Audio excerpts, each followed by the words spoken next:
Welcome to Managing Love Intelligently. I'm Jason.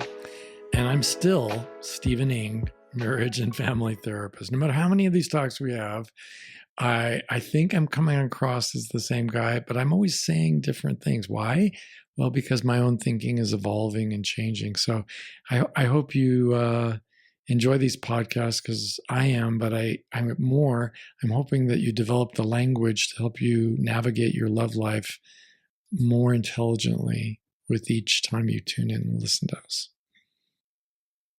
That right. You heard. Yeah. That's trying to develop the language myself. So hillbilly elegy. Yeah. Made manifest. Oh my God. So what he said. And today's episode is titled Having Some Flexibility with Your Deal Breakers. And so I wanted to talk about this because after several months of kind of being on a little bit of a hiatus as far as dating goes, I plan on getting back in the saddle again on January 1st, 2025. Ladies, mark your calendars. So I figured this would be a good time to have this conversation. We've talked about deal breakers in the past, but never fully devoted a full episode to it.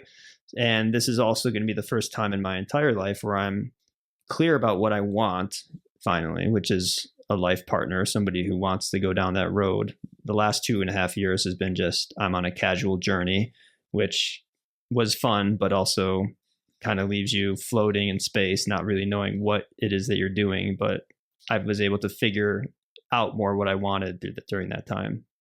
Man whore. Sorry.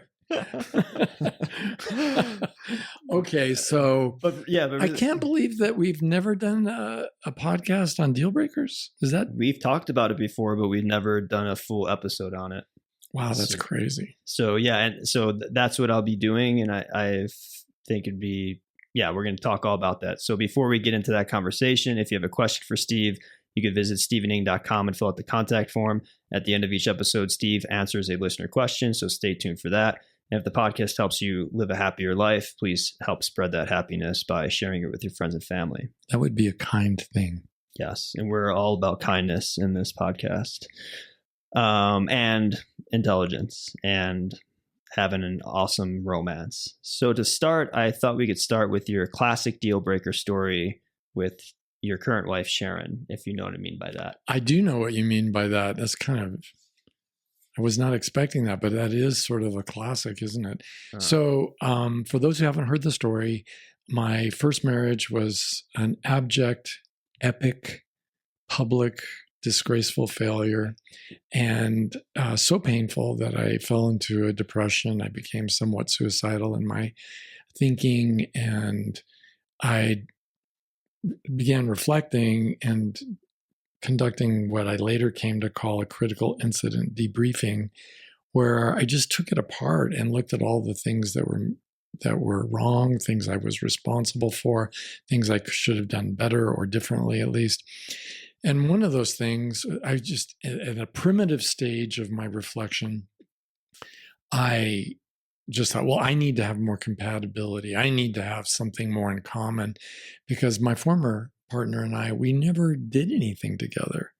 I would invite her to do X, Y, or Z, and she would always say no. And I thought, well, as much as I love backpacking and nature, I think I really need to have a partner who in the future would share an interest in the great outdoors.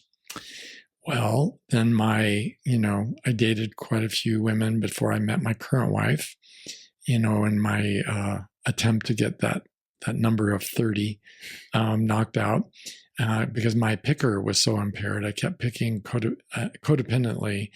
That is, I was always looking for women I could take care of, women who needed me, because I couldn't even comprehend that a woman out there might possibly enjoy me for the pleasure of my company.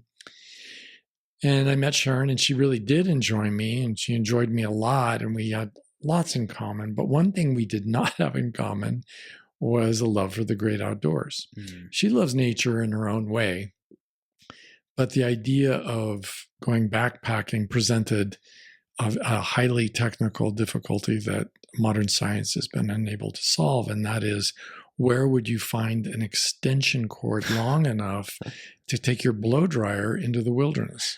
And because we didn't have that technology, the idea for her was, honey, you go ahead and hike as much as you want. I'll wait at home, and I'll be glad to bring you a great cocktail while you're sitting in the tub bathing, and you can tell me all about it.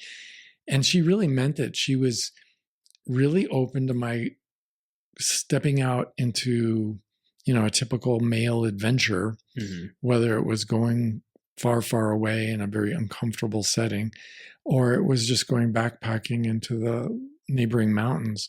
But she herself, as an indoor kitty, her term, not mine, as an indoor kitty, she did not have any desire to be deliberately putting herself in a position of discomfort. Well, that was originally in my mind a deal breaker. I'll never marry anybody like that again. And then I came to realize, wait a minute, I already enjoy so much more intimacy. And by intimacy, I mean safely sharing our lives with one another, that I don't need to go backpacking with her. In fact, I don't want to go backpacking with her. She'd be too slow.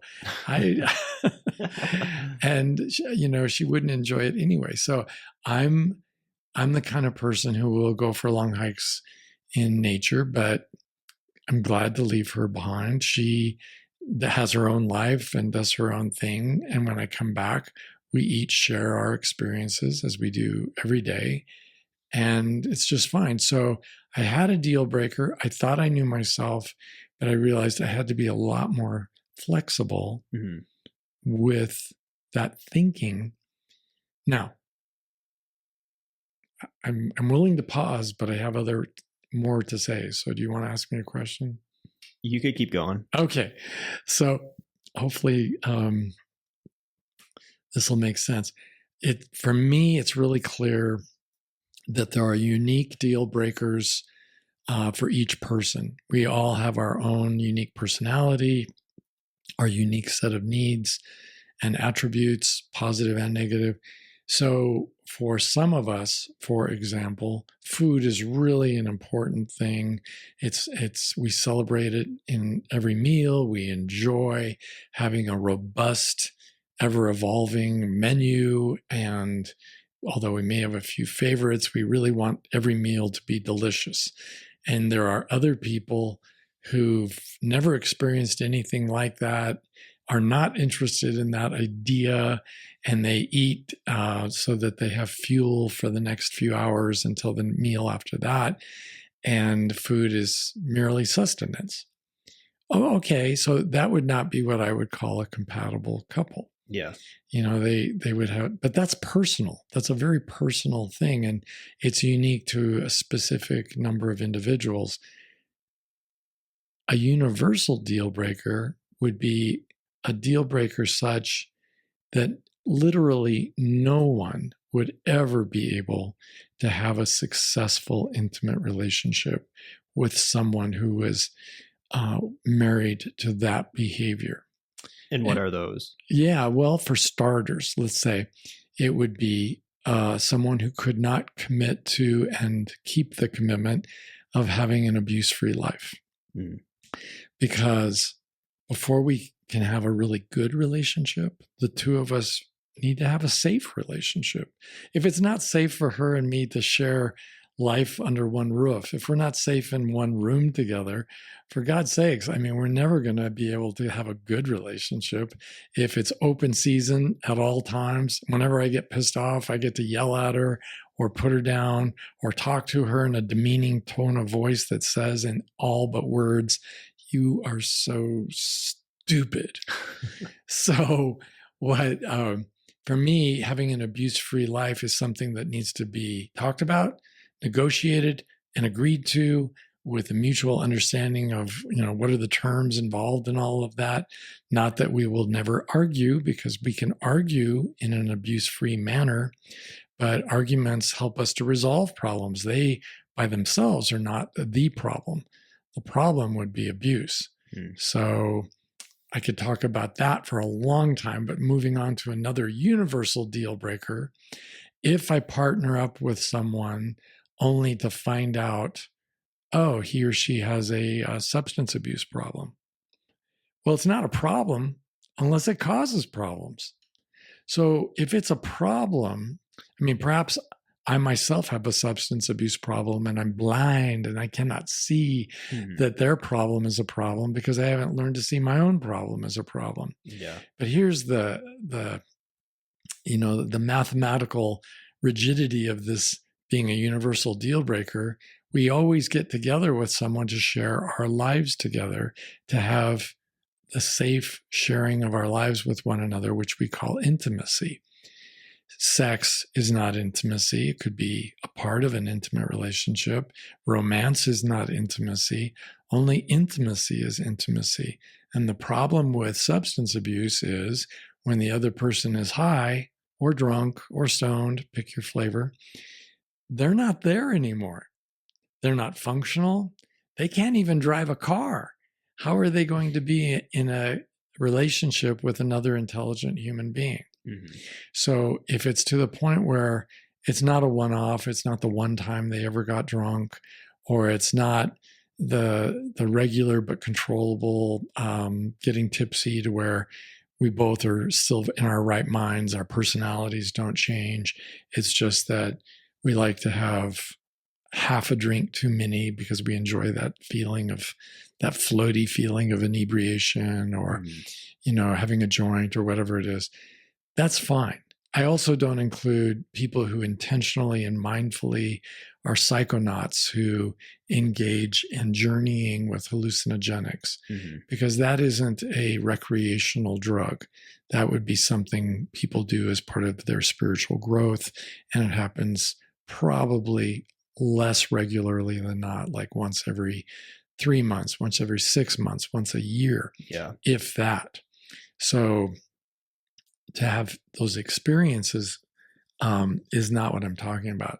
I'm talking about substance abuse in terms of it disabling my capacity to be present in a relationship. All right. So that would be a universal deal breaker in and of itself. And lastly, I'll give up one last example of a universal deal breaker.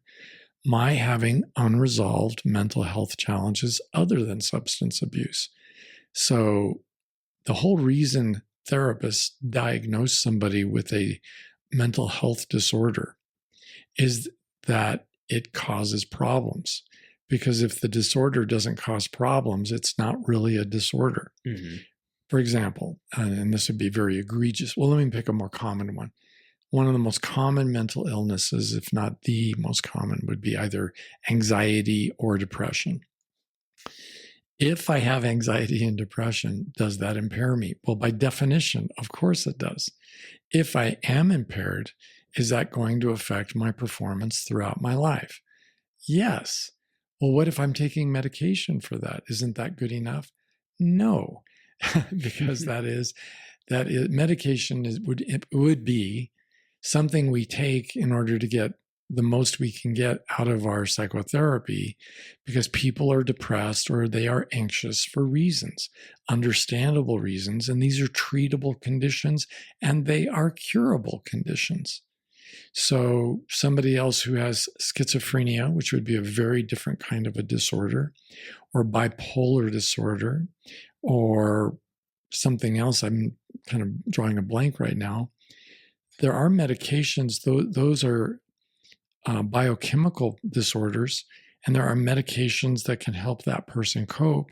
And if the medications work and they're functional to a point where, yes, I could live with this person, yes, this could be worked through, then I would say it's akin to something like insulin for diabetes. If we could all get cured of diabetes, we wouldn't need insulin anymore. But thank goodness there is such a thing as insulin, and I'm not going to need to die an early, miserable death because of my body's inability to regulate blood sugar. So all of these things, I think, are universal deal breakers. Really quick with that health one though, it's so if they are depressed or have anxiety, it's okay to date them? Or Well, it depends, doesn't it? I mean, it's like, can you even enjoy the date with them? yeah. And I had a level of depression my whole life up until I finally overcame depression. I didn't even realize I was depressed. And I think a lot of women enjoy dating me. Not everyone, certainly. But I wasn't at that point, I think I would not have been diagnosable because my depression was at such a low level. Mm-hmm.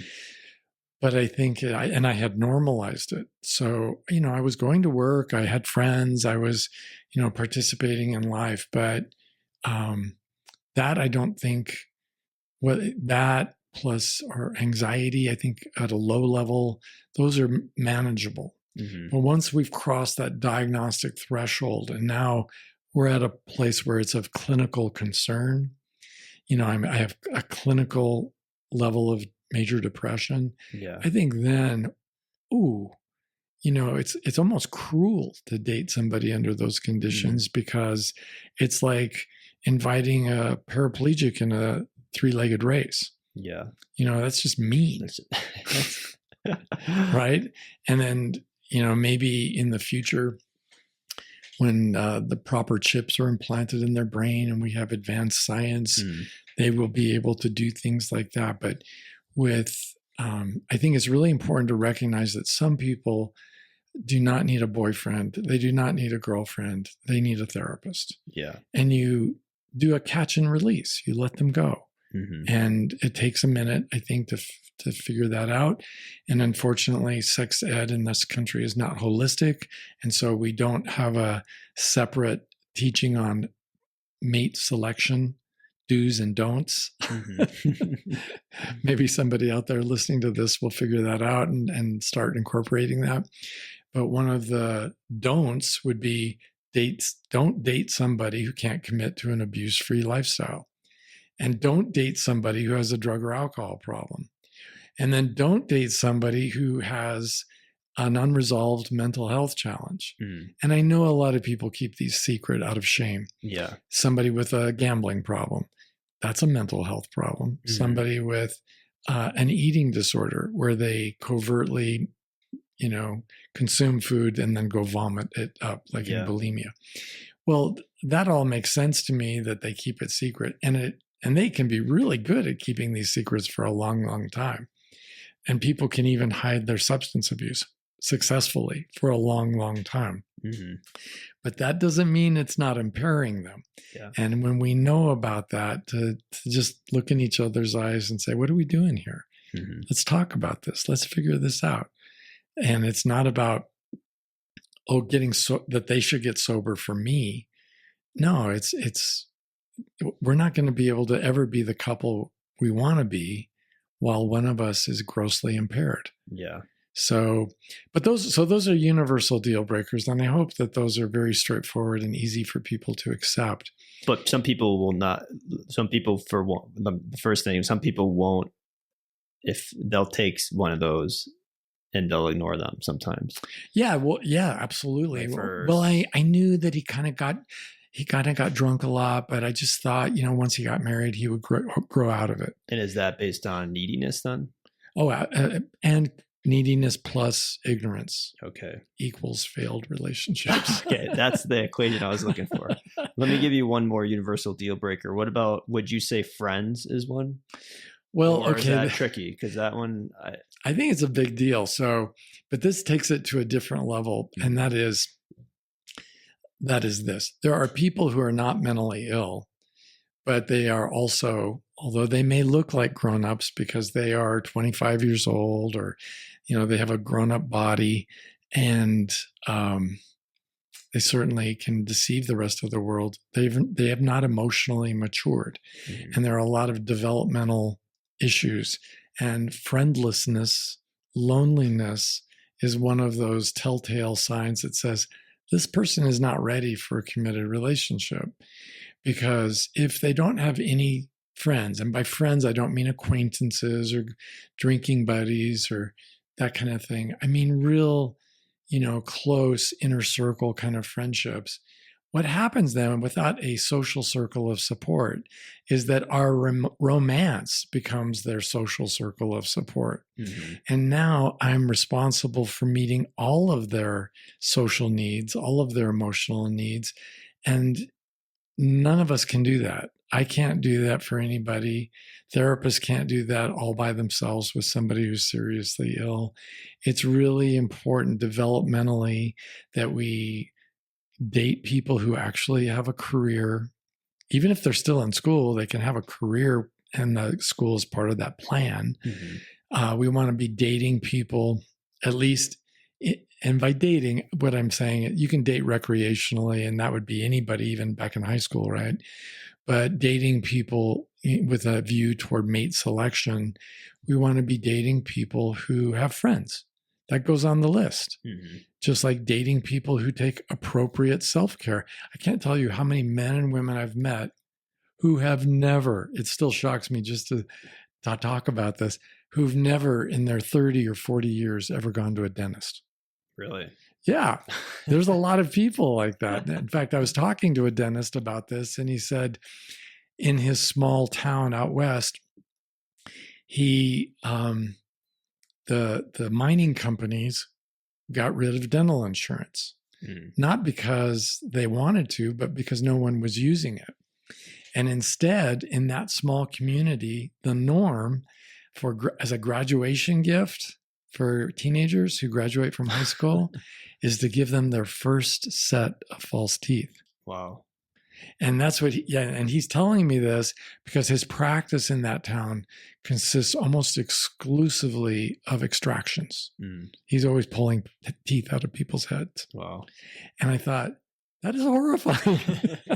I think that's in the 21st century, that's the level of dentistry. Well, it's not dentistry. He's perfectly competent as a dentist, but it says something about our self-care. Yeah. And if you're not prepared, if your potential partner can't take care of themselves, well, first of all, that's a huge liability there because you're counting on them to have your back. But if they can't take care of themselves, how are they ever going to take care of me when I need help? Yeah. And what kind of child rearing situation are we going to have if we ever have children together? The messages on dentistry to me are pretty clear. You go in for regular checkups and you practice preventive dentistry by, taking care of your teeth and brushing after every meal, all that kind of stuff. So, that idea that we all need to ascertain whether somebody is an adult or not. And, if they need therapy, they go in for therapy. If they have a drinking problem, they go get it taken care of. If they have no friends, they really focus on, they can date, but they should be working on building up a circle of friends. And sometimes it's not a circle, right? It's a triangle. But I think a triangle would be darn good enough. Yeah. If somebody had 3 friends, I think that's doing pretty well in today's day and age. There are other examples like that, including self-care, of course. But you just want to make sure this person is an adult functioning as an adult on the inside, as well as just looking like an adult. Yeah. And we don't do that during the intentional interview. No. So let me shift now to personal deal breakers, which we started with. And I was having a conversation with my friend's sister, and she's a surgeon and super smart person, but recently was divorced and kind of was blindsided by it. It's a whole long story, and you're dating in January. Yeah. And I'm dating in January. So, but she was talking about dating out, and she lives in Seattle now. And she was saying something about like one of her deal breakers was motorcycles. Because she really wants a motorcycle? She does not like them. And then I was of course, because she's seen too many brain donors come into her hospital, I'm sure. Probably. So would you think that is, but what if the guy is safe about it? Like, would that be like a personal deal breaker that would be smart? Or is that something that she could try? Because what if the guy rides a motorcycle, but he's safe and he's like the greatest guy she's ever met? Or is it, you know what I mean? Like, what would you say about that? I think I think her concern is legit. And I do think it makes a difference whether or not a guy is responsible about it, because the vast majority of motorcycle deaths have to do with not having a motorcycle endorsement on your license, not wearing a helmet or other protective safety equipment, and not driving it close to the speed limit. Because almost everybody who ends up dead or severely injured has that. But it is also true, and I speak as a lover of motorcycles. I've had a motorcycle endorsement for, ever since I was 16, and I still have it. And I just gave away my motorcycle. Mm-hmm. And the reason I did was simply because I live in a very congested city where motorcyclist after motorcyclist shows up in the newspaper. He was stopped at a stoplight and got T-boned by somebody who made a bad turn. Mm-hmm. Or he was going down the highway minding his own business and somebody ran right over him. Yeah. Or ran him off the road. Or, it's just crazy how vulnerable people are. And I think there was a day and age where it was a lot easier. But if you're going to be a life partner with someone, I mean, there's love for them, right? You can love someone who takes tremendous risks. If I fell in love with a wonderful woman who was on a high wire act and they didn't use nets and they were routinely, 1,000 feet up in the air, let's say. I don't think I'd do that. You wouldn't do that? No, I wouldn't do that, because I could love her and really want to share a life with her. But part of what makes her who she is, in this thought experiment, is her love of living on the edge, her love of taking the risk, her confidence in her skill level, and all of that. And I admire all of that. Mm-hmm. It's just that if I'm going to make a life with somebody, there's this thing, risk to reward ratio. Mm-hmm. It's a very high risk for what I would say is personally a very low reward. Yeah. Because I need a partner. And when I'm looking for a partner, I want somebody who doesn't take needless risks. Mm-hmm. And being on a very thin high wire, 1,000 feet up in the air or 100 feet up in the air, 100 feet would be 10 stories. Yeah. And somebody falling from that height, that would be just devastating. Yeah. And so, no, I don't really want that. But, we all have to make those calculations. Is my passion for her, my interest in her, my joy in sharing my life with her of such a high degree that it's worth that risk?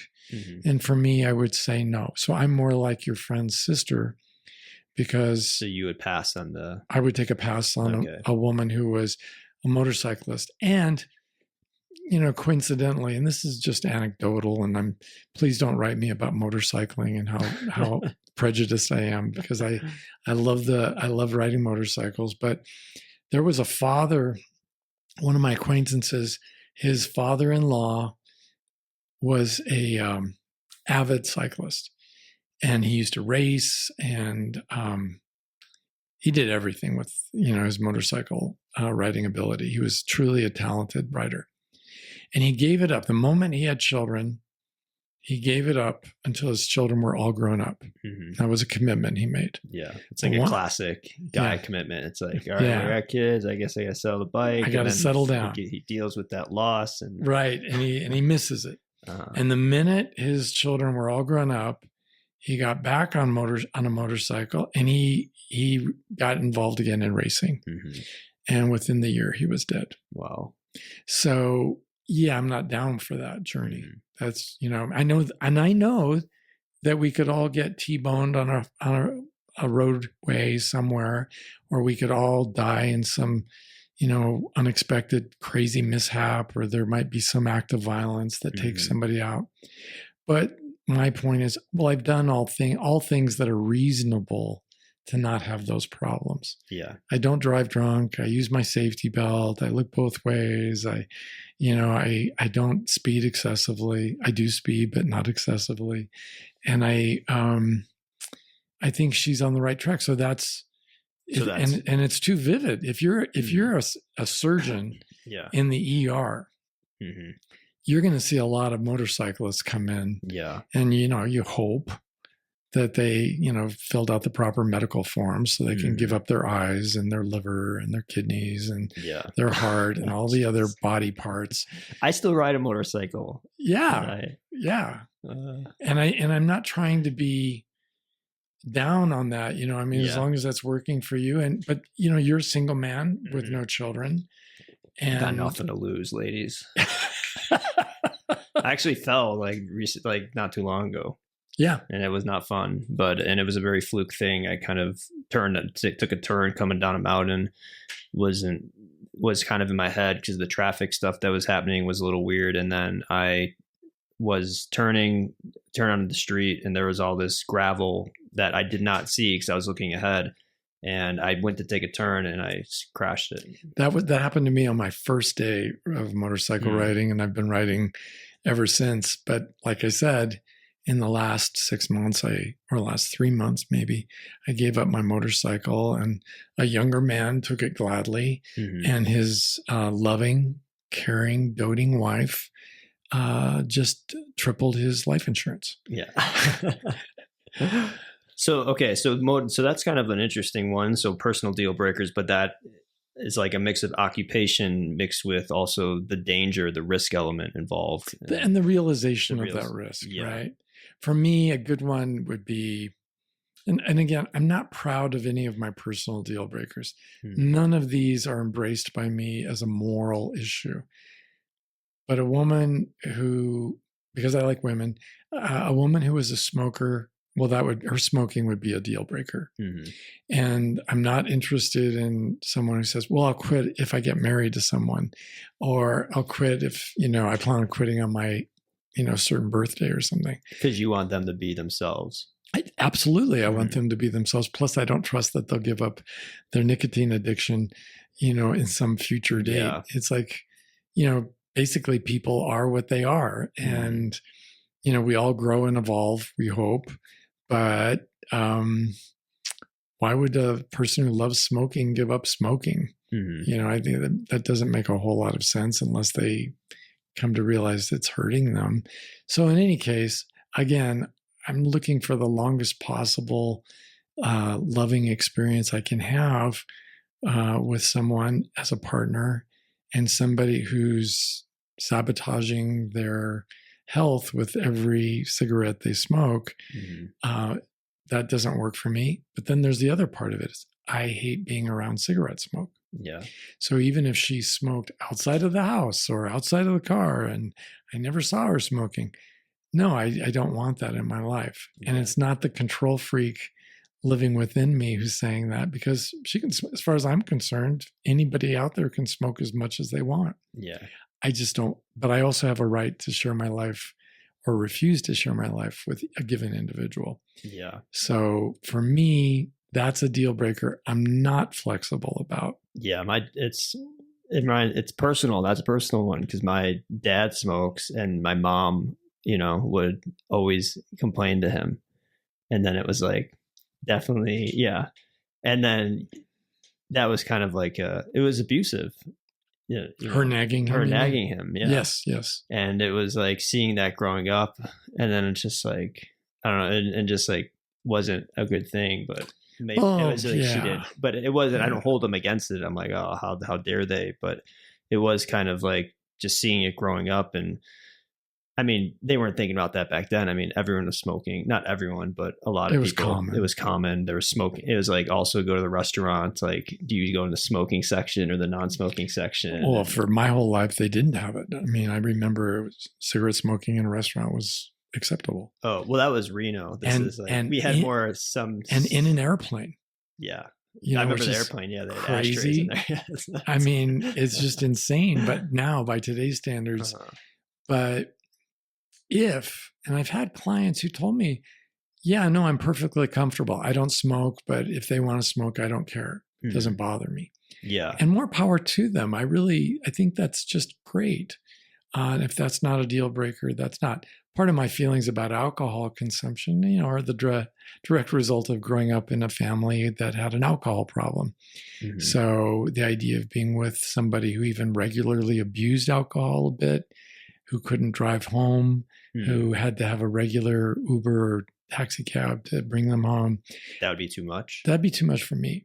I don't, and again, they have the right to do as much alcohol as they want. I don't want to be controlling, Hmm. but I don't want that in my life at that level. What if they're like, I want to get drunk once a month, just like smash? You couldn't do it. Nah. What about once a year?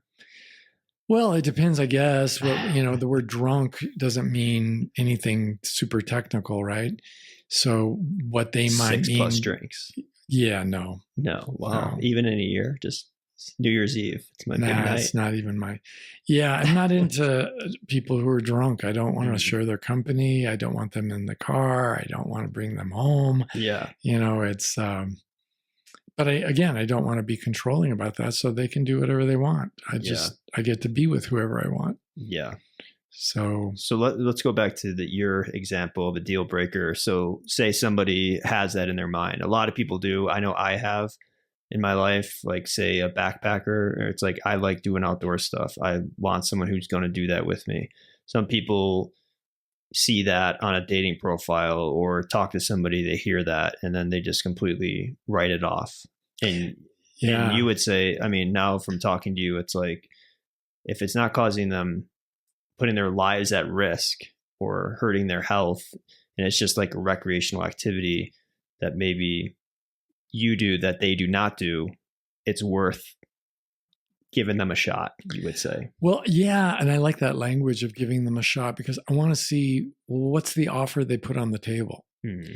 Because if the offer they put on the table is fun, and we're having a great relationship and they're very loving and kind and all the rest. Yeah. Well, you got like the best offer you could. Well, if I'm getting all of that, who cares about this other smaller thing? Mm-hmm. Because it's just that based on my life experience, that was something that was missing, because we never did anything together. And my wife and I now do a lot of things together. So it's not like there's a shortage of togetherness or compatible activities, recreational and otherwise. If it just depends what that offer is, what's on the table. If somebody said, well, I don't have, the education level you're talking about, or I don't have I'm not as young or as old.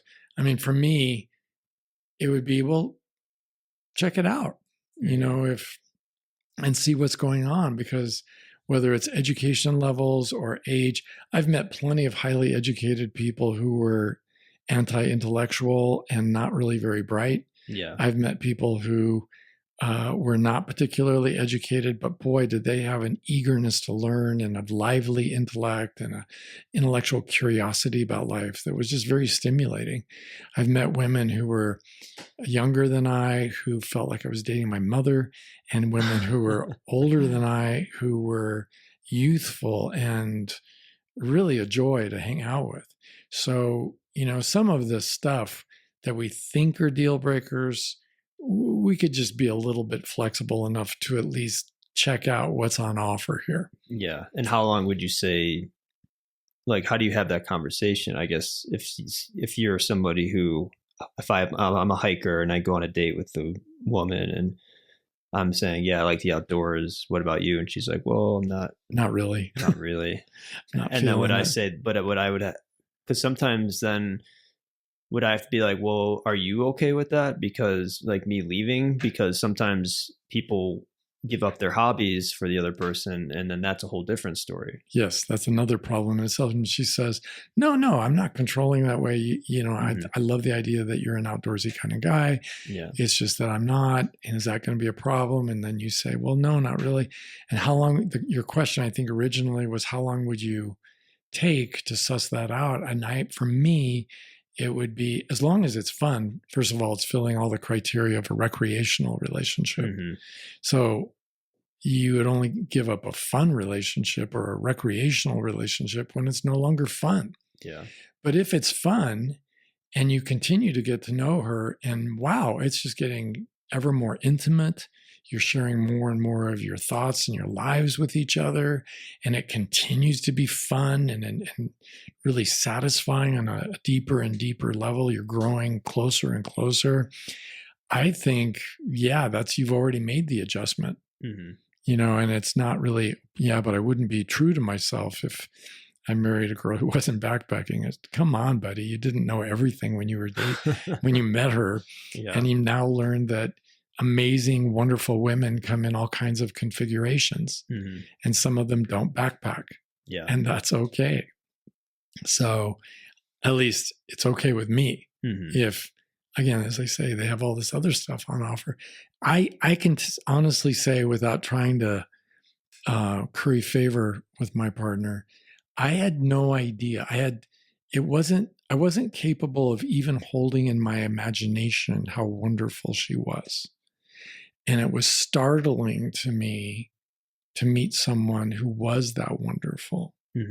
And so obviously, like everybody else listening to this, I have had limited life experience. And it's, and that was me as a man of age 40. And I just didn't know. I didn't know that there were wonderful women like her out there. And so I was discovering, oh, she does this. Oh, she's into that. Oh my goodness. She's also able to engage in this kind of conversation. And oh, she's, there were so many wonderful attributes or traits to her personality and her way of living that I was knocked off my feet. And so that's why I think we need to be open-minded, because we all have I don't care how many people out there you've dated, those of you listening, you that is a very limited number. Yeah. Compared to the number of people in the human race. And if you look back at your experience, all of your experience in terms of who you date is based on the flaw of self-selection. We would never accept a scientific study where the scientist picked everybody. There has to be some sort of randomness built into it so that we get a representative sample of the human race, as much as possible, at least. Whether it's testing a vaccine or looking at some kind of therapeutic intervention for psychologists, whatever it is. And the metric I think that we would want to use is, if you as a human being are growing, that would mean the person you picked at, say, 16 is not somebody you would want at age 26. Yeah. The person you picked at 26 might very well not be the person you picked at 36, because you're growing and you're developing. And I think that's a wonderful, joyful part of life, but it also changes who you would select to be your companion on life's journey. Yeah. So I did a lot of evolving between age 20, when I got married to my first wife, and age 40, when I met the woman who later became my second wife. Yeah. So you would say too, like religion, education, that sort of stuff, that's open game too. Yeah, I think it's all open. Yeah, because that's a big... Oh my goodness. Yeah, every religion, I think, out there generally teaches their congregants to marry within the faith. And the idea there is more brainwashing. I think in Christian circles that has to do with that verse they quote it all the time: "Be not unequally yoked."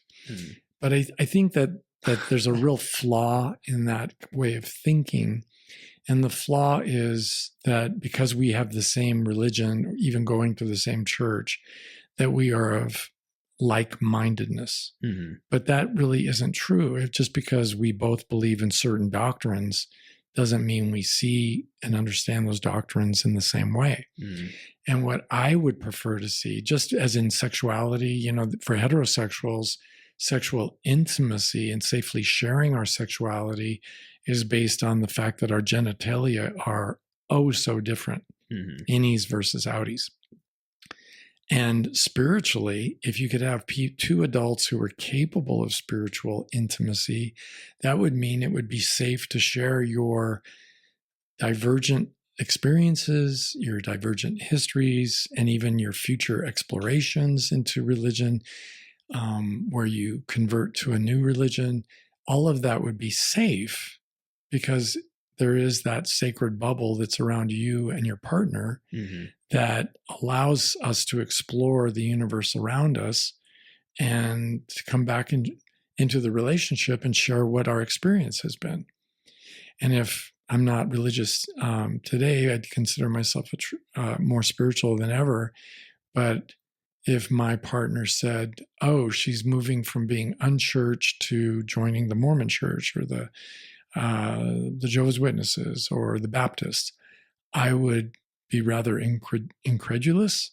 And I would have a whole lot of questions like, where is my wife? What have you done with her?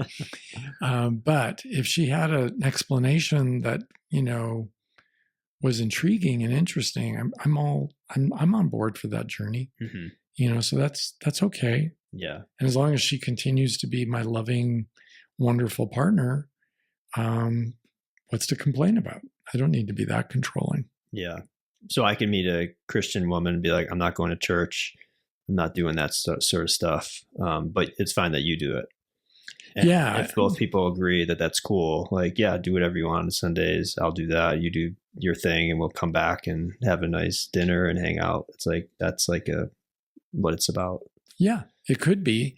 Although, and I've experienced, a lawyer was cautioning me about one of my clients who was in a legal issue, cautioning me that the client lies.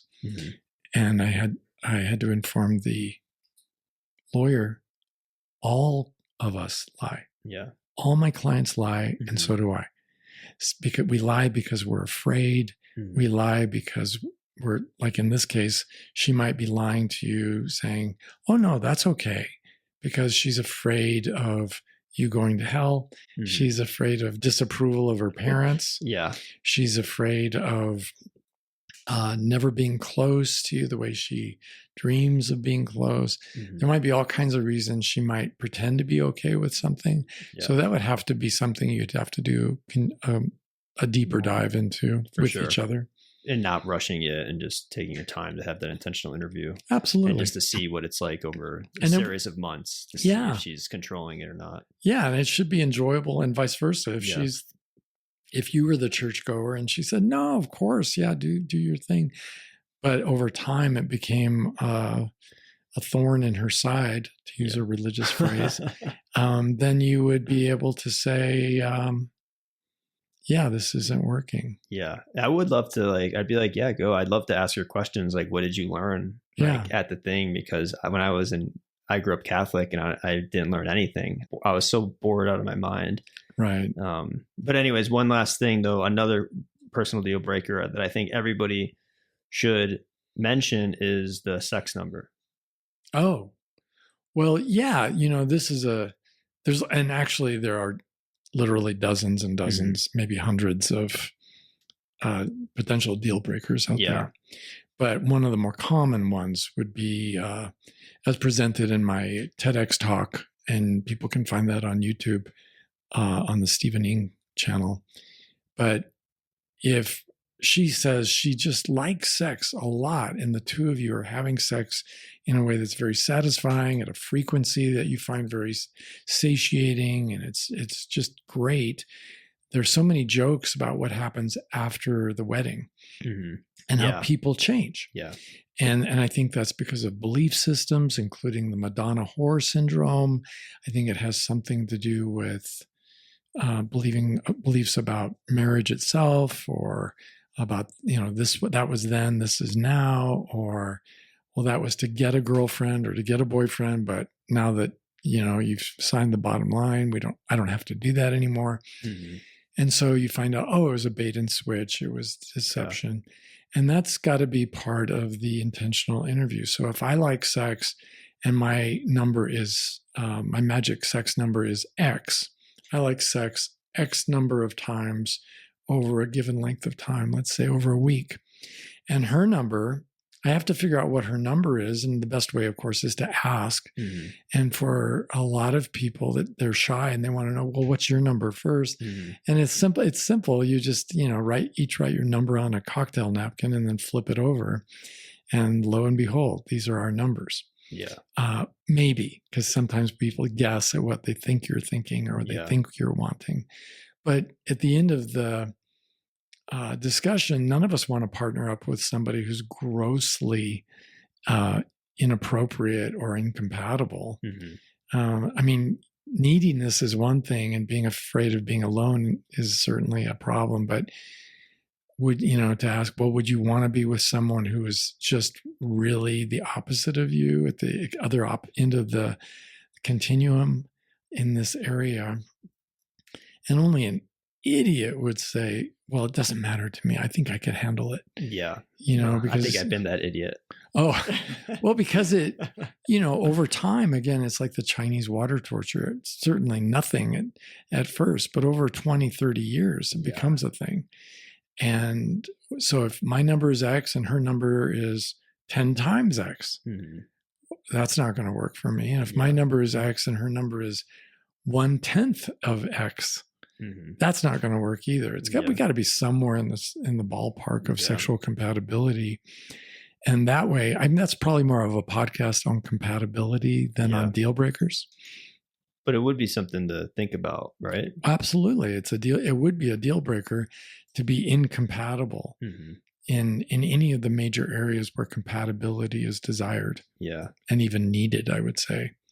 Cool. And so then really quick, to wrap up here. So as far as like getting to know, the universal ones are universal. That's everybody. And then personally, like I would assume you could just maybe take 10 minutes, make a list or something like that, or just because sometimes you don't even know what your deal breakers are. Like if you don't have this language, like before. Forget the list. I got a much better way of doing this.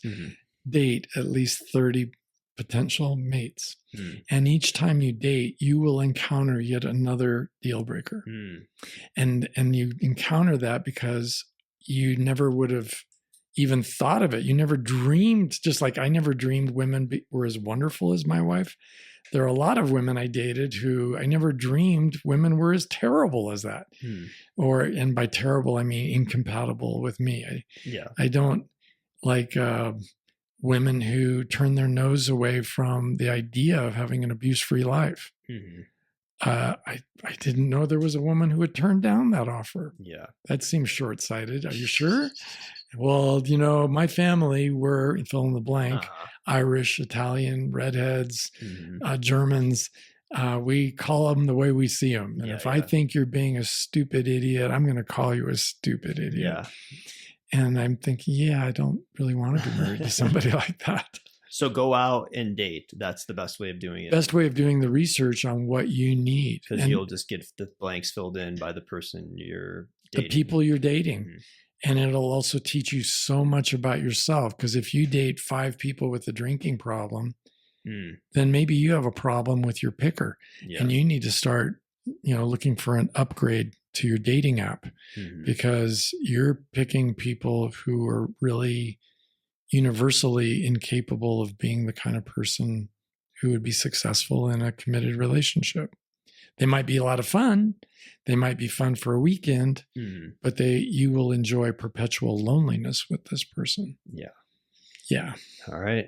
Do your work, everyone. Great. So we're going to wrap up there. And at the end, we have a listener question. And if you have a question for Steve, you can visit steveanding.com and fill out the contact form. This week's question is, Dear Steve, help. My husband and I have become political opposites over the past several years. It's now so toxic that we can't have any conversation without politics entering. I'm so angry and disgusted that I avoid talking to him about anything, and it is seriously straining our marriage. And it's worse now that the election is over. He just gloats and lords over me. What is your advice on how to address this problem and move forward? We've been married for over 30 years, and we have grown kids and grandchildren.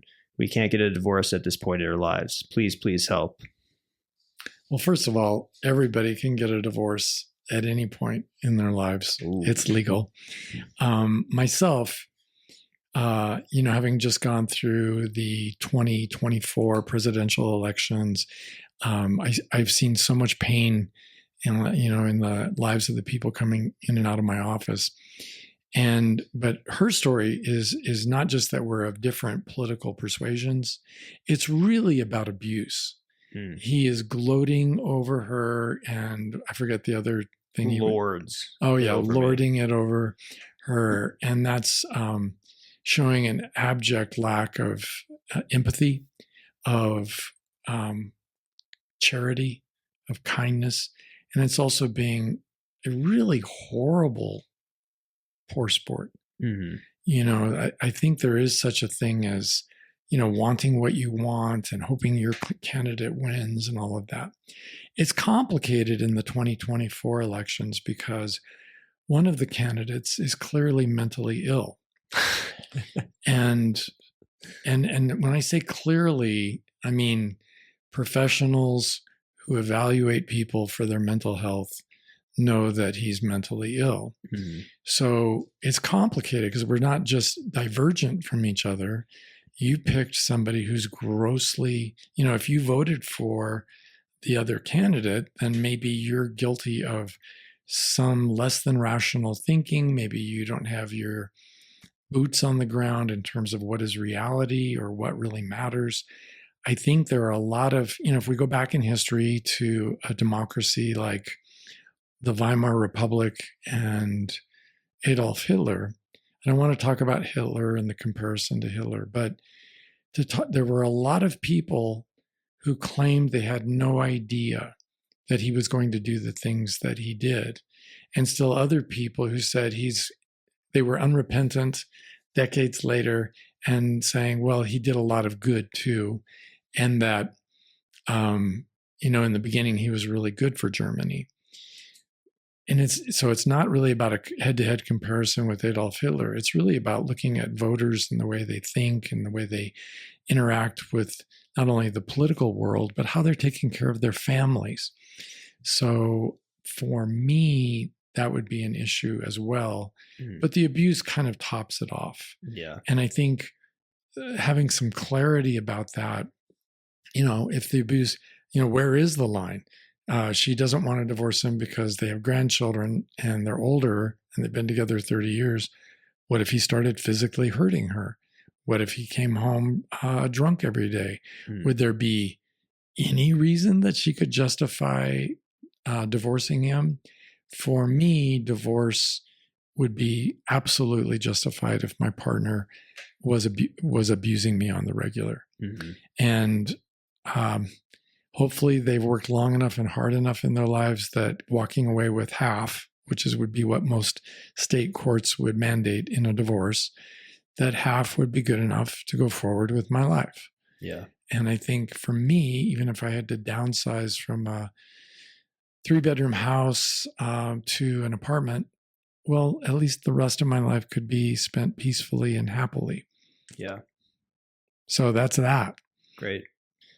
Yeah, and I was seeing within this question as well, it says we have become political opposites. So I'm thinking maybe there was a shift. Maybe they were both one party and then they switched. But even if that does happen, they should be able to not be abusive, because we talked about abuse being a universal deal breaker. Like right. If that happened absolutely in a relationship where it's like, well, I dated her because she's a whatever liberal and we're both liberals, but then she became a Republican, and it's like, that's fine if that happens, but the abuse, like you're saying, is the part that is not okay. Because otherwise in this thought experiment, like of a potential future partner for, say, you, you would be comfortable perhaps with that future partner changing political parties or even voting for, having a write-in candidate, and she writes in